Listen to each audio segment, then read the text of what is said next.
কতটা খারাপ যে তুই দিদি ভাইয়ের মতন একজন মাকে পেয়েছিস। এই সময় তো মায়েদের কর্তব্য যে সন্তানের পাশে থাকা, তাদেরকে সাপোর্ট করা, আগলে রাখা, বন্ধুর মতো সব সময় পাশে দাঁড়ানো, যাতে বাবা না থাকার অভাবটা তারা বুঝতেই না পারে। কিন্তু তোর মা তো নিজেই কারণ হয়ে গেল তোর বাবার মৃত্যু। তোর মা তোর জীবনটা একদম শেষ করে দিল রে।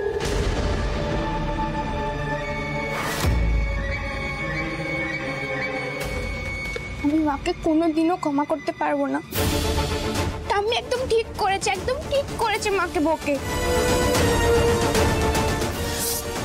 ঝিলি,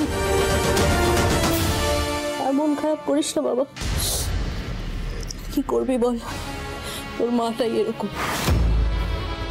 তবে একটা কথা বলবো, তুই খুব লাকি যে তোর কাছে আরো একজন আছে যার সঙ্গে তুই সব সিক্রেট শেয়ার করতে পারিস। কে কাম্মা? সানি। আর মন খারাপ করিস না, ডিনার করে ওকে একটা কল কর, সব শেয়ার কর, তোর মন হালকা হবে। হ্যাঁ, আর কাঁদিস না। হ্যাঁ,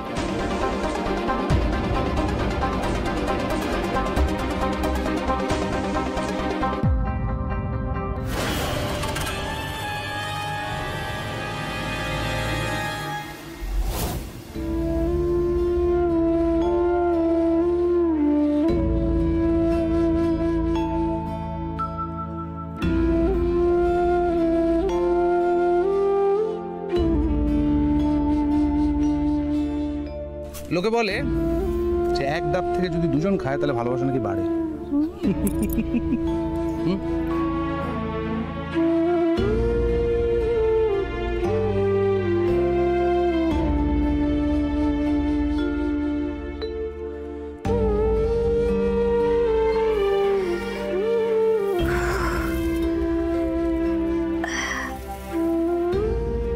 পিঠটা তো ব্যথা করছে কেন?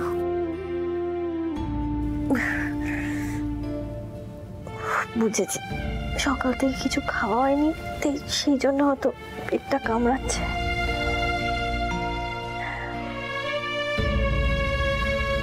জল তেষ্টাও পেয়েছে, একটু জল খাই।